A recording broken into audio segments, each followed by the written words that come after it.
KSU ജന്മദിന സംഗമം പാലക്കാട് ജില്ലാ കമ്മിറ്റിയുടെ നേതൃത്വത്തിൽ നെന്മാറയിൽ നടത്തി. KSU മുൻ സംസ്ഥാന പ്രസിഡന്റ് ജെയ്സൺ ജോസഫ് ഉദ്ഘാടനം ചെയ്തു. കേരള വിദ്യാർത്ഥികൾ എന്നത് ഒരു വികാരമായ ഒരു ആവേശമായി കേരളത്തിലെ ക്യാമ്പസുകളിൽ അതിശക്തമായ പോരാട്ടങ്ങളിൽ ഏർപ്പെട്ടിട്ടുള്ള കേരള വിദ്യാർത്ഥികളുടെ പ്രവർത്തകരെ സംബന്ധിച്ചിടത്തോളം ഈ ദിനം ഒട്ടേറെ ഓർമ്മപ്പെടുത്തുന്നതാണ്.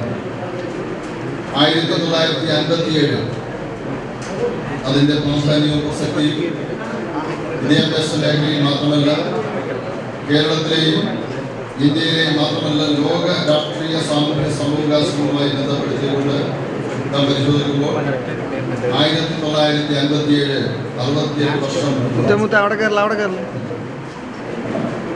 എങ്ങനെയായിരുന്നു നമ്മുടെ ക്യാമ്പസ്, എങ്ങനെയായിരുന്നു കേരളത്തിൻ്റെ രാഷ്ട്രീയ സാമൂഹ്യ പശ്ചാത്തലം എന്നൊക്കെ നിങ്ങൾ എത്ര കണ്ട് ചിന്തിച്ചിട്ടുണ്ടാകും എന്ന് സംശയമാണ്.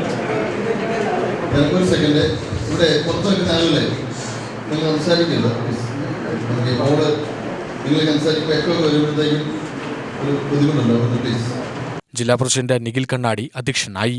യൂത്ത് കോൺഗ്രസ് ജില്ലാ പ്രസിഡന്റ് KS അജയ് ഘോഷ്, സംസ്ഥാന ഭാരവാഹികളായ അജാസ് കുഴൽമന്നം, ഗൗജ വിജയകുമാർ, ഡിജു, ജില്ലാ ഭാരവാഹികളായ സ്മിജ രാജൻ, റിംഷാദ്, ആകാശ് കുഴൽമന്നം എന്നിവർ പ്രസംഗിച്ചു.